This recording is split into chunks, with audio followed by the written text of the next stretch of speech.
حضرت جابر بن عبداللہ روایت کرتے ہیں حدیث پاک کہ آقا علیہ الصلوۃ والسلام صحابہ کرام کے ساتھ تشریف فرما تھے کہ ایک شخص آیا، بہت ہی خوبصورت چہرے والا تھا اور نورانی بال اس کے تھے۔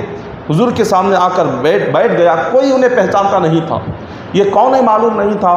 صحابہ کے درمیان میں سیدھے حضور کے سامنے آ کر بیٹھ جاتے ہیں اور سلام کرتے ہیں، اور حضور نے سلام کا جواب دیا اور انہوں نے کہا کہ میں آپ سے کچھ سوال کرنا چاہتا ہوں، آپ مجھے ان سوالوں کے جواب دیں۔ صحابہ کرام دیکھ رہے ہیں کہ یہ کون اجنبی ہے، سیدھے حضور کے اتنا قریب آ کر بیٹھ گیا، سوال کر رہا ہے اور کوئی جان رہا نہیں، کوئی پہچاننے والا نہیں، مدینے کا بھی نظر نہیں آ رہا، یہ کہاں سے آیا ہے۔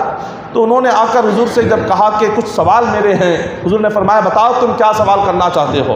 اس شخص نے کہا کہ پہلا سوال یہ ہے کہ آپ مجھے یہ بتائیں کہ دنیا کیا ہے، دنیاوی زندگی ایک مومن کے لیے، مسلمان کے لیے دنیاوی زندگی کیا ہے۔ حضور نے اتنا پیارا جواب دیا، حضور نے فرمایا کہ ایک انسان کی جو زندگی ہے دنیا میں وہ ایک خواب کی طرح ہے۔ خواب ہے کہ انسان سو جاتا ہے اور سو کر وہ جو خواب دیکھتا ہے، خواب میں کچھ ہو رہا ہے، کہیں جا رہا ہے، کہیں آ رہا ہے، کچھ کھا رہا ہے، پی رہا ہے، کسی سے بات کر رہا ہے، یہ جو خواب ہے، حضور نے فرمایا یہ جو خواب دنیاوی ساری زندگی یہ جو گزرتی ہے 70 سال، 80 سال، 60 سال، 90 سال، یہ ساری زندگی ایک خواب ہے۔ اور یہ خواب کب ٹوٹتا ہے؟ جب بندے کو قبر میں رکھا جاتا ہے تب وہ نیند سے بیدار ہوتا ہے۔ جب اس پر موت آتی ہے وہ موت اس کو نیند سے جگاتی ہے، کہتی ہے کہ بندے اب تک تو موت جو تو زندگی گزارتا تھا یہ تیرے لیے خواب تھی، اصل زندگی نہیں تھی۔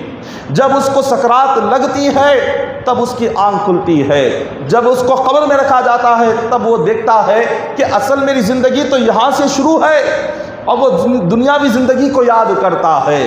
اور فرشتے کہتے ہیں کہ میں جو دنیا میں رہتا تھا، جو 70-80 سال رہ کر آیا وہ کیا تھا؟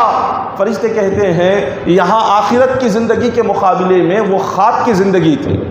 خواب میں انسان کبھی اچھا بھی دیکھتا ہے، برا بھی دیکھتا ہے، اچھا دیکھ کر خوش ہوتا ہے، برا دیکھ کر گھبراتا ہے۔ اسی طرح قبر میں جانے کے بعد دنیا میں اگر اچھا ہے، اچھے اعمال کر گیا، دنیا میں اگر نیک اعمال کر گیا، دنیا میں اگر عبادتوں کا ذخیرہ جمع کر کے گیا، دنیا میں اگر نماز روزوں کا ذخیرہ جمع کر کے گیا، قبر میں جا کر وہ تمام نیک اعمال دیکھ کر خوش ہو جائے گا۔ جیسے اچھا خواب دیکھ کر ہم نیند سے بیدار ہو کر خوش ہوتے ہیں کہ میں نے کتنا اچھا خواب دیکھا، کاش یہ حقیقت ہوتا تو کتنا اچھا ہوتا۔ اور برا خواب دیکھ کر انسان گھبرا جاتا ہے، پریشان ہو جاتا ہے اور یہ سوچتا ہے کہ میری زندگی میں دوبارہ ایسا برا خواب نہ آئے۔ تو سارے گناہ، اللہ کی نافرمانی جو دنیا میں کر رخصت ہوں گے، یہ سارے کے سارے برے خواب ہوں گے۔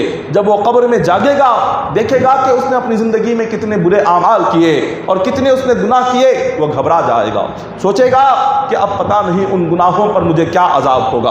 حضور نے فرمایا یہ زندگی، اس شخص نے سوال کیا کہ دنیاوی زندگی کیا ہے انسان کی، تو حضور نے بڑا پیارا جواب دیا یہ ساری زندگی ایک انسان کے لیے خواب کی طرح ہے۔